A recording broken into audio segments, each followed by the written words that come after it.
Hi, I look forward to chatting with you soon around your family's estate and succession planning initial thoughts. All the people I work with understand, and I'm the first one to preach fairness when it comes to family estate distributions. And I think the huge majority of children I meet are simply grateful for anything their parents pass down to them. Sometimes though, absolute fairness is just not possible to achieve.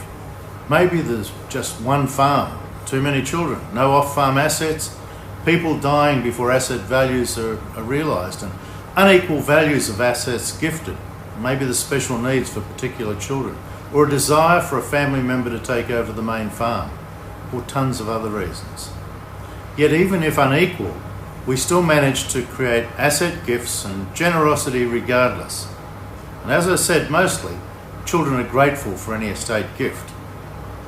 But once or twice in 100 conversations, I'll strike someone who has a toxic attitude of entitlement or expectation, and they're absolutely lacking of gratitude or appreciation for what their parents are trying to do.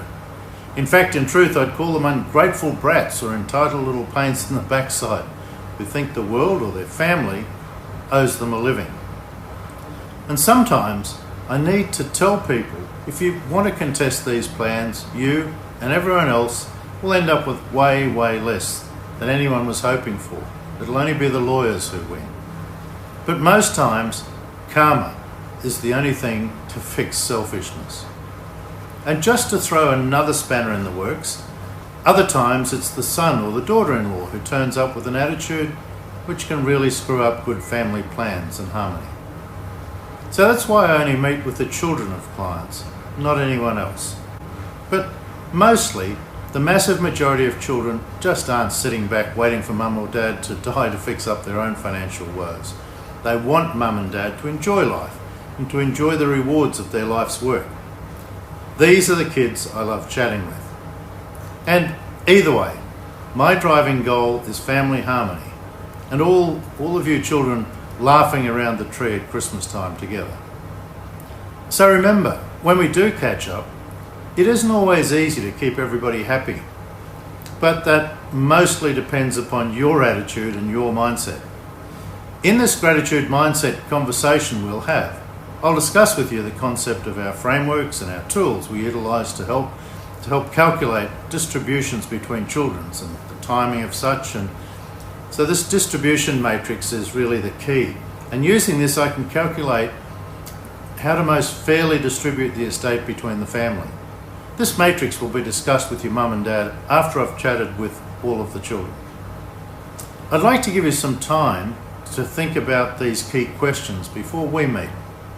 Firstly, is it a high moral priority to keep the farm or the business and the family through the generations, and via, maybe because of practical or financial reasons, just one of you children?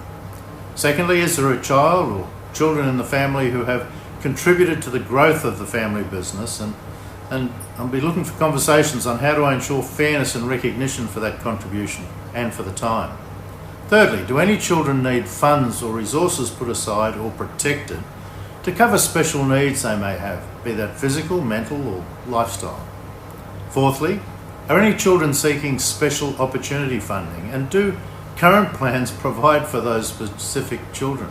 And finally, sometimes we need to establish a future dated commitment to distribute funds to children based on the fact that right now it's just not economically viable or practical. And this could be due to the fact it's not just possible to achieve a distribution at an earlier date, before what your mum and dad would have determined was a normal endowment date, the date they had planned for. And finally, do you have any personal thoughts or comments in regard to this whole planning process that I'm going through with your parents? I look forward to our chat. Cheers. I'm Mark Westcott.